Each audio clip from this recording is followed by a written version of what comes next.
Broadcasting from New York, New York. It's Grant's Rants, Hollywood Talk. The Oprah Meghan Markle interview proves that pop culture is not dead. Blowhards, Piers, Morgan, and Sharon Osbourne show out. Jen Shah's lawyers do damage control. Lisa Vanderpump's pump gets suspended. And Teresa is still selling that gaudy house.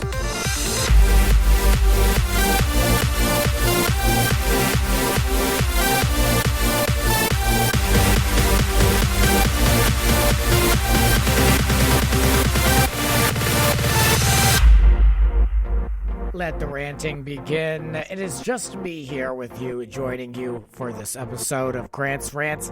I wanted to catch up. I have been working nonstop on this other project. For those who don't know, I work over at HBO, and there's a podcast that's out there that I'm producing for this Alan V. Farrow project, and I've been working diligently on that. It's been taking up a lot of my time, but I cannot give up this podcast here, and I have to continue to, rant. I need an outlet. So this is just you and me at a quiet afternoon. I'm recording here. Want to get you some of my thoughts and opinions on what is going on. Of course, pop culture has been resurrected with this Meghan Markle interview. It's been pretty dead out there for a long time. Now this happened. I am not here to talk about the interview. That is old news. I'm here to talk about kind of the ripple effect of what has come of this interview. Meghan and Harry had their moment, and now everybody else has to weigh in. And, we all saw Piers Morgan make an ass of himself. And, I just look at Piers and I'm like, you're taking this too far. There's something strange with him. That's all that I'll say about that. There's something, he's really taking this to the next level. And this, of course, now, big deal here in the States as well. The Talk, which rarely, if ever, gets any press, is actually being shouted out here. They're kind of making a little bit of they're in the mix, I guess you could say. Sharon Osbourne, who, full disclosure, I am not a fan of. I don't care for Sharon. I've heard a lot of different things about her. I've never met her other than I was seat filling at the daytime Emmys, and she was half joking, half mad that we were sitting in her seat, and we're like, well, yeah, you weren't here. We were told to sit here. It's not my problem you're outside. You know what I mean? They told me to sit here. That was kind of the only thing, which, I don't hold that against her, but if you've ever been to an award show, you know what a seat filler does. So relax. And it's the daytime Emmys, and it was in Las Vegas. So you really can take a seat somewhere else. Just kidding. But don't care for her. I just find her to be really kind of a know-it-all.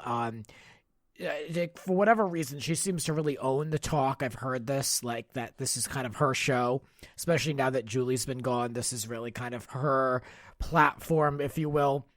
She does what she wants. Well, she feels as though that CBS blindsided her with a segment they had this week.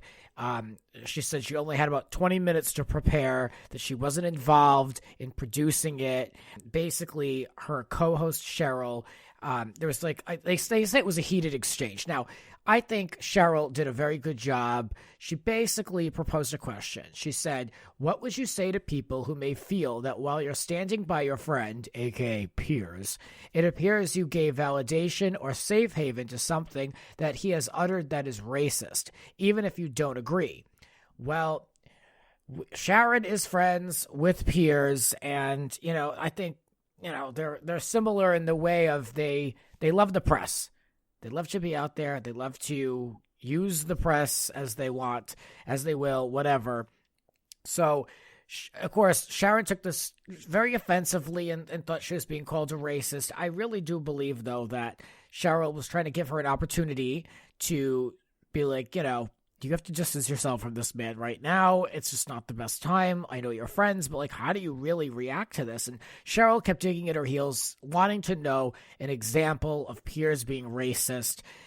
She's standing behind her friend, but she's really upset with CBS because now she feels as though, allegedly, this is all to the rumor reports that it was the executives at CBS that asked the Talk to do this, to get a reaction out of her, which I can understand it being something as simple as, if you're going to be talking about Piers, let's get Sharon's take because they're friends. And, maybe a producer went with that and they ran with it. I don't think it was malicious, but, Sharon, of course, is all upset about this, probably because she wasn't in control of it, right? She probably had nothing to do with it. That's what she said, that in the beginning she was blindsided. That's the real kind of like nugget, I guess, that we're getting out of this. And I don't really see the problem. So, you're a panelist on a show. This is your opportunity to talk. So that's it. I don't know what else to say about her other than I don't care for her, and I'm not too surprised by this. Apparently, Holly Robinson Pete has put out there saying that Sharon said she was, quote, too ghetto for the talk or something to that line. I don't know. This is what she said in a tweet. This is what I'm paraphrasing, but that's what Holly Robinson put out in a tweet. Now, look, the only thing I'll say about Holly is I think she's kind of boring. I mean, I think she's just kind of I didn't enjoy her on the show. I did watch back then, and not every day, but I mean, I enjoyed her more than Sharon. But now Sharon denies this completely, and even went as far as to screenshot an email between the two of them and post it. I don't know, but Holly is alleging that because of that comment and Sharon's influence, she was fired from the talk. Now, this is going back to 2010. I think we can all take a beat, take a breath. As the World Turns was on, then it was replaced by the talk. This was over 10 years ago. But, if Sharon is right, then she should be able to defend herself there. But it just seems like, just let it go. I personally think that Sharon and Piers love the media attention. Piers will talk to anybody that will ask him about it. He's getting international press. He will leverage this no matter what. He's already talking about how he's in hibernation and he's going to come back and there's going to be a resurgence, or I think resurrection was the word that he used. He lives for the drama and the narrative around this. And, Sharon is going to pull the same kind of stunt, I think, with this. I don't know what else to say here other than I'm not a fan of Piers. I don't care about Sharon. And, yeah, that's all I have to say about it other than good for the talk for getting some press. And, I watched The Exchange, and I think Cheryl Underwood really did a good job trying to ask the questions and trying to connect with Sharon. And I just saw Sharon resist. And how can I say this? She was challenged in the way she was thinking, and it wasn't well received. Now, we are talking about someone who's almost 70 years old. I believe she's 68. So it's hard for people of a certain age to grasp what they're being asked. And, of course, she's fighting these allegations that she believes that people are calling her racist. I don't know what the deal is with her. I think the question more is, and it was, what is going on with Piers, and how can you continue to stand by him right now? Like, right now, not a good look with what's happening. But, I don't know, she should have denounced Piers in this way, but, Piers is calling all the women bullies, and, it's not the first time he's called anybody a name, and I'm tired of him. I'm tired of Piers. I don't care what happens to him. Totally disinterested. People like him will only fail up. So, I can guarantee you he will make money on this. This week that we just had, he'll make more money than most people, like me, talking about him now. So I'm not worried about him or anybody else. I don't care. In the spirit of lousy people, Jen Shah from The Real Housewives of Salt Lake City, she had this video leak. It was on Twitter, and she's yelling at a designer, I guess a costume designer or a dressmaker for the reunion or an appearance. I don't really care. I've watched it, and she's yelling and screaming, getting physical. She throws her phone, I believe, and it just goes to show like that this is who she really is, which is what I pegged her for, as a lousy garbage person, and it's just more of the same. I'm tired of it. I'm tired of rewarding these lousy people with a platform and fandom, and people are gonna call her icons and queens, and the next Naomi Campbell because she threw the phone. I just don't really respect her for that. And as someone who's been on the receiving end of ranting, and I don't mean like ranting like we're doing. I mean like ranting and raving, yelling and threatening. It's just not a good look, and I don't appreciate it, and I don't find it fun. So I'm really denouncing her with this, and I really disliked her at the reunion, and now I'm completely done with her. She's now earning a spot on the shelf of like Nene and Lisa Vanderpump as far as people I never need to see again on these shows because I just don't think they're quality people. That's it. I don't think she's a quality person. I don't think she needs her ego fed into any more than it already has with these shows. Now, her lawyer filed a cease and desist letter to 2 Instagram accounts. I mean, can you believe this? It's Instagram. This is where we're at. Everything is related to Instagram now. But yeah, they filed this letter, and they're basically saying that the video and audio was captured and was unlawfully acquired in the Shah home. And, Wendy Williams played it this week or last week or whatever. So it's out there in mainstream. Like, good luck putting that in the box. That's some humble pie for a lawyer to have to be like, we have to protect her. But I know they're getting paid, so I don't feel too bad for the lawyer. But, like, you're going to slap the wrist of the Instagram accounts, and this one's over here acting a fool. But, money talks. So there you have it with that. Yeah. Not interested in Jen. I'm sure she'll be back, but I can only imagine what we didn't see.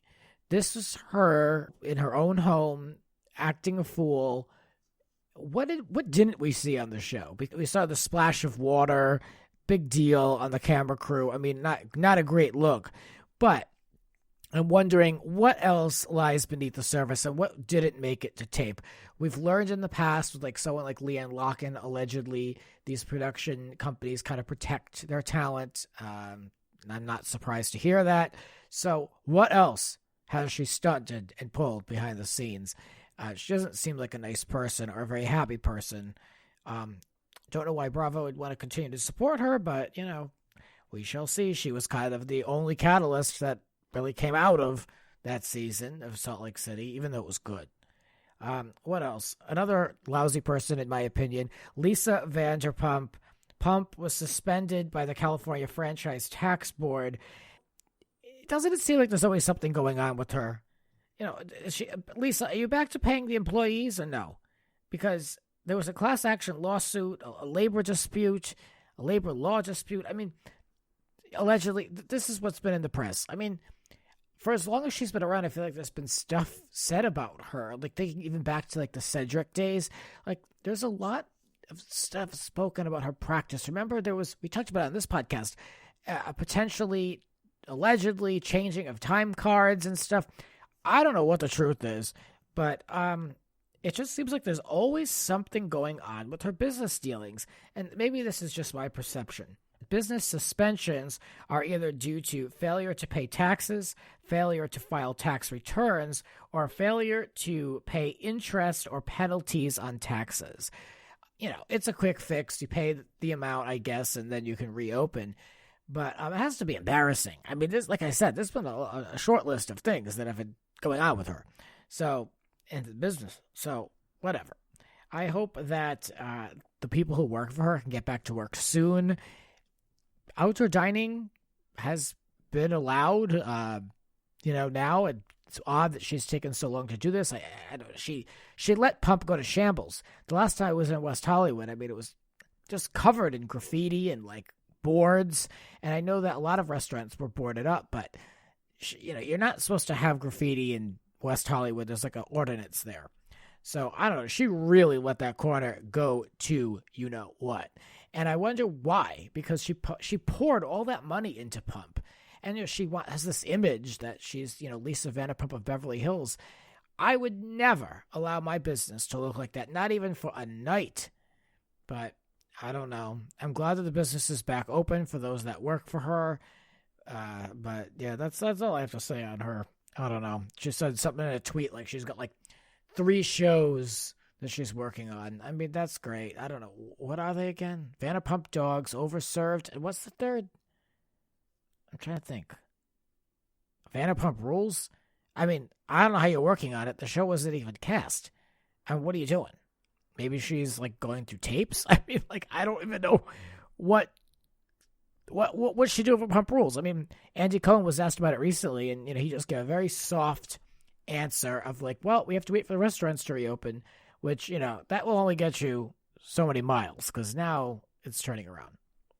So I think, and I was telling this to my friend Jess earlier today, I think that this is my point of view, but I think that Lisa's empire is going to move over to Las Vegas. I don't know, maybe they'll keep them all around, but I think you're going to see her move more towards Vegas because that crowd, that tourist crowd, the younger crowd who wants to be seen, they're going to want to go to her restaurants out there. And I think, honestly, the overhead might be better for her in Vegas. She might make more money. So it's tough to have a restaurant, especially in LA, one of the worst places to have a restaurant. Very, very expensive. So I'm wondering if we're going to see things transition to Vegas more. I don't know. That's my kind of prediction for that. And then the last one, the last fool on the list, Teresa Giudice. I'm done calling her Giudice, by the way, because that's almost like too high-end. Yeah, she's just Teresa Giudice from Patterson. That's it. I mean, this one, really low class, no class.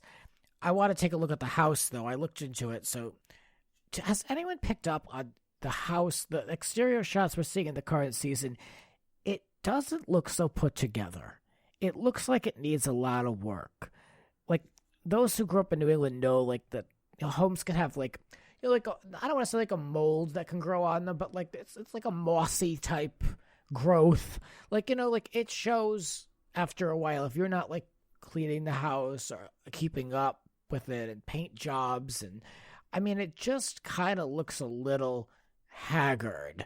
What we're seeing in the show as far as the backyard goes with the pool, that looks great. Now that's all new construction, but I'm talking about the front. It's a lot of house to maintain, but the thing is, when your house is being put on the market, and we're going to get into it for over $2 million, I mean, it needs to look like a $2 million house. I don't know. I think it's kind of like not. Like, I don't know. Not into it. It's on the market for $2,248,888.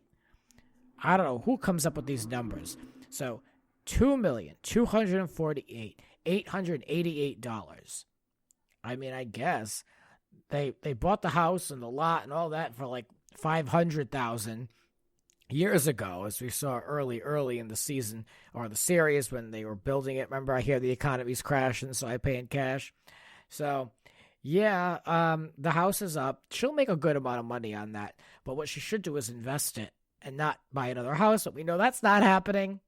No one's thinking over there. She brought in a designer though. Jimmy De Laurentiis, I believe that's the correct spelling and name. And this person was brought in to lighten up and update the house. She even admitted, Teresa herself, that it was full of old Italian things and it was very dark.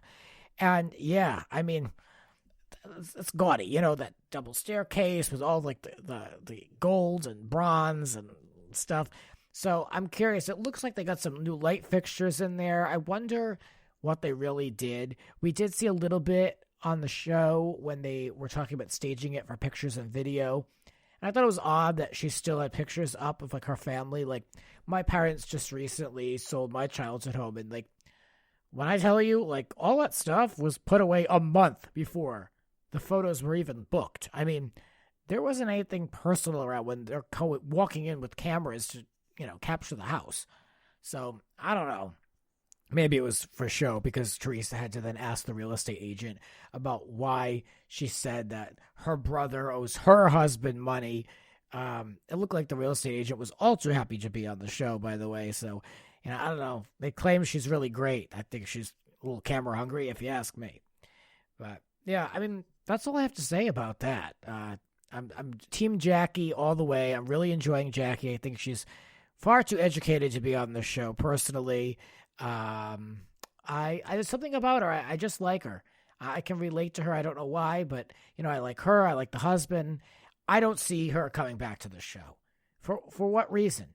Her and her husband make good money. She feels as though the show, or AKA Teresa, has ruined her marriage or tried to attack her marriage and her family.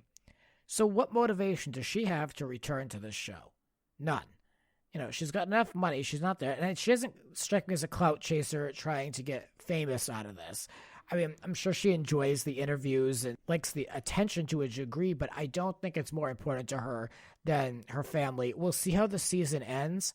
But, I mean, for what I'm seeing, I don't see how her and the husband are going to come to a conclusion that they're going to want to sign on again to do this. So I'm enjoying her while we have her. So, and it could be time to add a new housewife to Jersey anyway, just saying. So, we'll see. They could keep her and still add someone. But I don't know, it seems like they're awfully cheap over there these days. It's like they're like this fixed amount of people. I think the more the better, personally. Especially if you have a decent, solid cast, then just add somebody and, it's a new variable. But I don't know what they're doing over there. Before I wrap, here's what I'm watching on TV. Let me know if you're looking at any of this. It kind of spans the gambit, if you will. I am watching The Young and the Restless. I just need some sort of good soapy escape, and it's a little slow for me, but it's nice to have on in the background. CBS.com, you have way too many commercials, by the way. Speaking of commercials, I have been watching Drag Race just because I like the creativity of it. I looked at Legendary 2 on HBO Max, but that Drag Race, there's too many commercial breaks. I mean, to get through one episode, you got to plan on the afternoon. So that I'm not too loving, but I am enjoying that. I'm not loving, but I am enjoying just kind of watching creative people on TV. And I love an elimination show, an elimination competition reality series. Very rare to find these days. And then, speaking of that, I'm watching Blown Away on Netflix. It's a glass-blowing competition show. I don't know anyone that's watching this, but it's competition, it's competitive, it's elimination and creative. So, it's an easy watch. I think it's 20 minutes, but, a few of the people on there really bother me. But I like seeing the work that they do. So that's where I'm at. I hope you enjoyed this, simple catch-up episode. I wish there was more to talk about. I honestly do. I combed through the usual outlets, but this is what I have for you. Thank you for listening. I love you for it. I hope you'll continue to listen and continue to support. Some of you have been with me for years, and I know who you are, and I thank you for it. I love you for listening. I'll be back with more rants and with a guest next time. This has been Grant's Rants. Follow Grant on Twitter and Instagram at It's Grant's Rants. Cover art created by Howie Ronay. Original theme music by Alexander Arntzen. The Grant Michael Collection.